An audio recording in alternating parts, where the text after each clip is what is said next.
From time to time, it's not uncommon for people to ask me this question. What if there's a person who's very evil or bad, like Hitler, for example, and 5 minutes before they die, on their deathbed, they turn to God and ask forgiveness? Will that person get into heaven? Well, that's a hard question.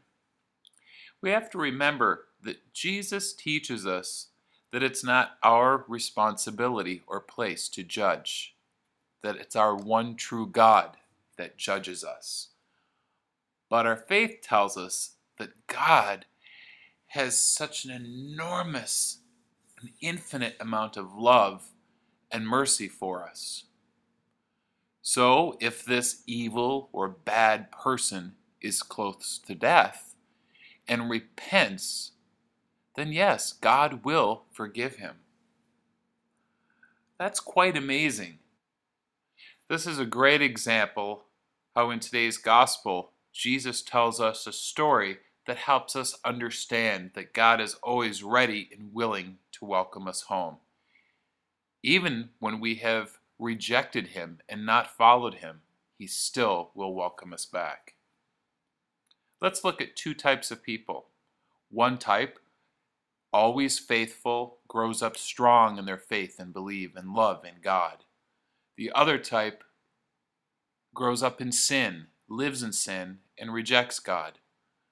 But at the last minute on their deathbed, they ask God to forgive them. Now, which of these two types of people do you think God prefers or favors? Well, to be honest, he loves them equally. God doesn't just favor the ones who follow him and love him all through their life. He waits for all of us to come to him, and he's happy that we're all with him in his kingdom. I know when some people read this, they may not think that that is fair or just. But we have to remember, like I explained, God is infinite love and infinite mercy. And we can't always take God and fit him into some tiny, neat little box for us to understand. He's like an ocean of infinite love and mercy. So, I think that when we read this story in today's gospel, we need to feel inspired and thank God so much for his love and for always welcoming us home. God bless you.